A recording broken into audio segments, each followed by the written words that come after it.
opposite and not verse. We're going to do a video on the moon in Aquarius, right? With the sun in Taurus. So at this point in time, you got to let me know what house you got the moon in Aquarius at. You know what I'm saying? Based on your rising sign, you're going to tell me what house you're going to have that participating in.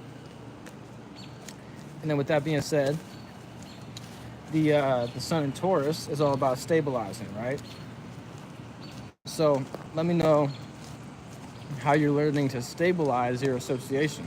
So based on that, at this point in time, if you have associations that you haven't grounded yet, you don't feel stable in, you have, excuse me, you haven't actually gone across with these individuals the logical practicality about things, then at this point in time, you'll have to learn, I'm saying, how to practicalize this association. So with this being said, the moon Aquarius is also, I'm saying, a time to associate, I'm saying, with one's own thoughts and things like that. So essentially, at this point in time, we're gonna feel comfortable tapping into direct thinking, ways of direct thinking. Essentially, whatever state of mind or whatever state of consciousness you utilize is what gonna be played out at this point in time with the moon in Aquarius, right? And then based on the sun in Taurus, you have to stabilize that way of thinking, essentially, right? So, walking is talking is fun, you know what I'm saying? Get your mind and your heart going, you know what I'm saying? And y'all can enjoy the nature instead of me being on the inside, you know what I'm saying? Just be cooped up with the four walls and all that. So yeah, I'm gonna stop at a certain point in time to take a seat. But yeah, with all this being said, essentially you wanna find the spaces that you can find stability in and learn how to stabilize those spaces. And that's what's occurring at this point in time. So it's all about logic and practicality. And also keep in mind that the moon being Aquarius, Aquarius being ruled by Uranus, is also, I'm saying, unpredictable. So you can predict things to be unpredictable, essentially. And that's what we're dealing with this point in time. I think I'm gonna stop right here. Yeah, I like the spot, I'm saying.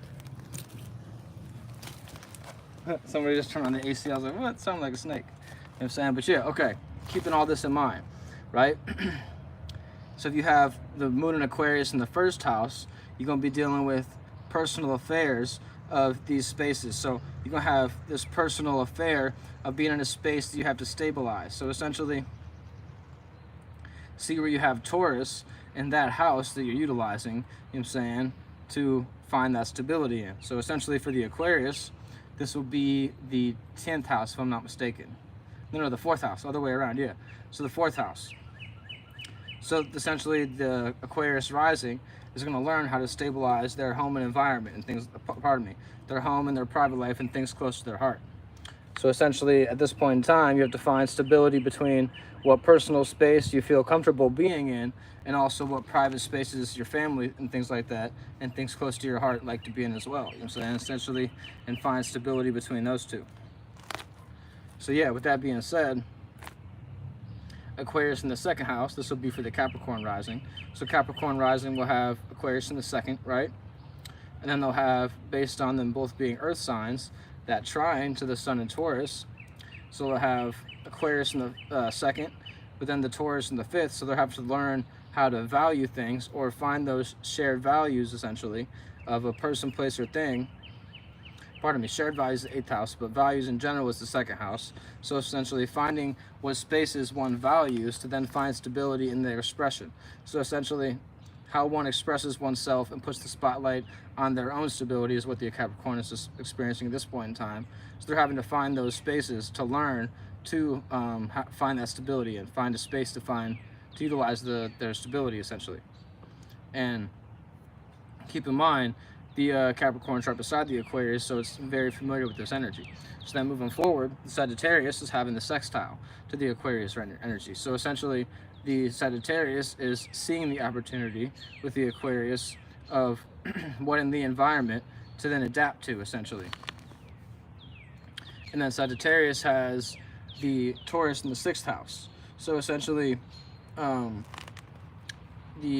they're learning from this aspect is between the 3rd and the 6th. So between the environment that the Sagittarius is in and then their actual routine and pattern. So essentially, the spaces that the Sagittarius finds themselves in and finds themselves having comfortability in, they have to find a routine and pattern to learn from to find stability in, essentially. And that'll also influence their health as well. So essentially the spotlight is on the Sagittarius routine and pattern, and with this Aquarius moon, essentially they're going to see things in the environment, see the opportunities in the environment to then create a schedule. I'm saying, and keep in mind the Sagittarius and the Taurus is a misunderstanding. So the Sagittarius tends to misunderstand how to ground things based on them being all over the place and being a wild card. So essentially, don't make any brash moves, Sagittarius, and I'm saying make things make sense before you move forward, and see what space is beneficial before you tend to ground things and put your value into things. And then moving forward, for the Scorpio rising is having the Aquarius in the 4th house. I'm saying, I'm gonna get my move on. It's having the Aquarius in the 4th house, right? And then based on them having the Aquarius in the 4th house, they then have the Taurus in the 7th. So, excuse me, the Scorpio can either be opposite or add on to the Taurus energy, add on to stability, I'm saying, or be opposite and create transformation. And essentially, based on the Aquarius energy, they're having that in the 4th house, right? So they have to see what actual energies they can associate with and what spaces they can associate with to make them feel comfortable and feel like family. But essentially, you just have to see who to actually relate to, who actually makes you feel like that family. Essentially, is what you're going to be learning to experience at this point in time, or experience the experience that you're experiencing. You're going to learn that from that, essentially. So to put it in more simpler words, the Scorpio is going to learn who to make their family, essentially, at this point in time, and who to ground that family aspect with. Moving forward, the Libra rising is having the Aquarius in the 5th house, so it'll be creating an opportunity based on the trine. So the Libra is creating an opportunity on what association or what space to express themselves in, right? And what space they feel comfortable expressing themselves in. And then with this being said, they're having the Taurus in the 8th house. So essentially they're misunderstanding what to actually express themselves based on the transformation that occurs based on them finding stability in that transformation, based on the Taurus being in the 8th, right? So learning how to express oneself, even though the spotlight's on your transformation and the behind the scenes things and things like that, is what the Libra is learning. So the Libra has to learn how to express oneself genuinely, pretty much. And moving forward, the Virgo rising is having the Aquarius in the 6th house, if I'm not mistaken. Yeah, because Virgo's opposition is Pisces, right? And then, so in the 6th house, then they're having the Taurus in the 9th. So based on the knowledge, wisdom, and experience is what the spotlight is on for the Virgo right now, and they're creating an opportunity to adapt to that, essentially, based on their 1st house being a Virgo. But the Aquarius energy, they have a misunderstanding with it, right? Based on it being in the 6th house. So the Virgo is already detailed and already has things in mind, how to critique things and worry about things in the right kind of way. But essentially the Aquarius energy has this direct energy about it, and association in this public space about it. So they have this direct mind, this hive mind about things. So essentially the Virgo at this point in time has to comprehend that the space that they're in, they may misunderstand that space, right? But based on misunderstanding that space, they're going to have to learn how to have things on a routine and pattern and feel comfortable being in that routine and pattern, but also learn that there's a morality that they have to go about things with.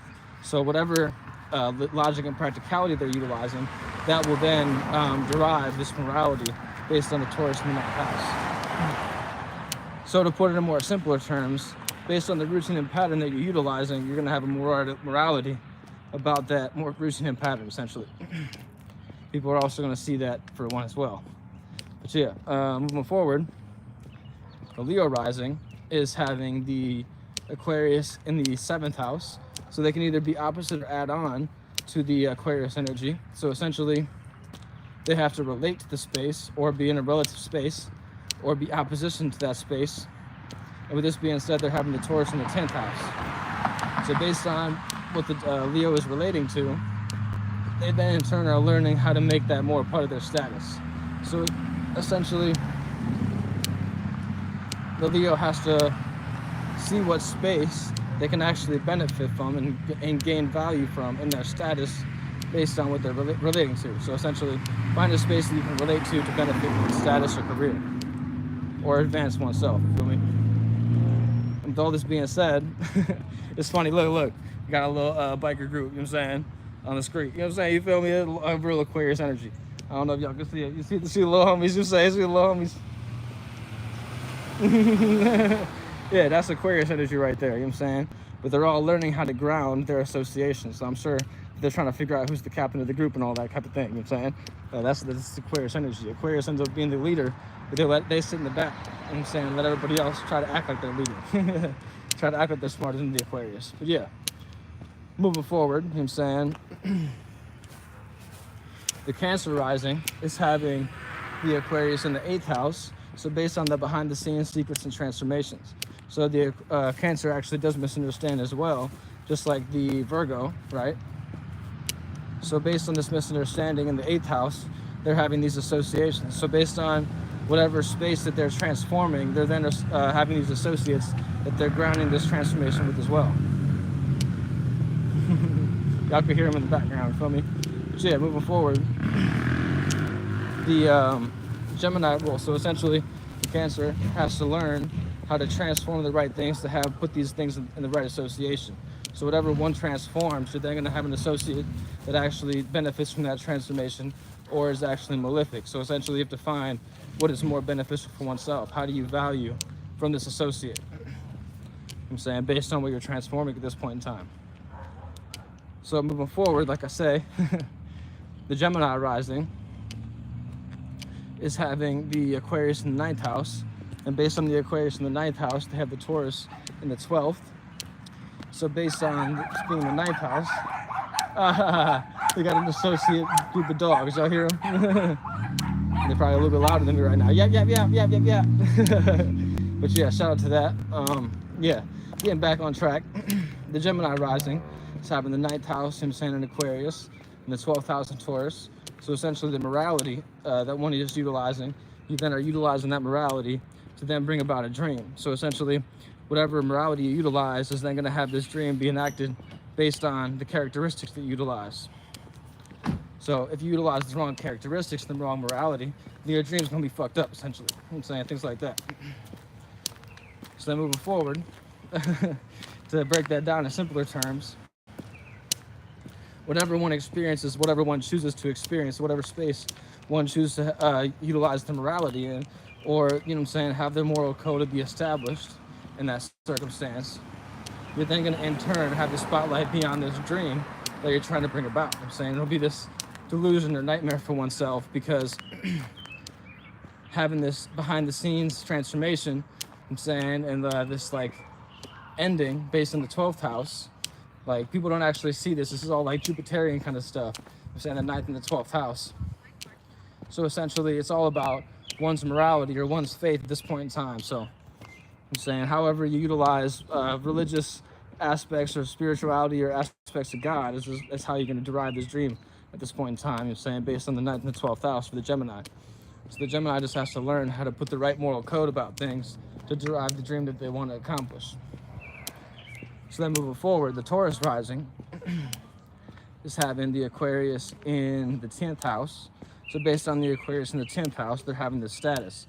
So essentially whatever space that you associate with to have a status or a career or whatever career space that you're then in turn having this personal spotlight on oneself. So at this point in time, the Taurus sun is putting a spotlight on your personal life, and based on whatever status or business that you're utilizing, you're then accumulating that. So I'm saying, so whatever career or status you're in, you're learning how to make that part of your personal life at this point in time. Leo and always trying to stay happy. Yeah, I feel that, because Leo like to be in the summertime. Leo like the sun. The sun makes everybody smile. You feel me? I ain't never seen the sun with a sad face. You feel me?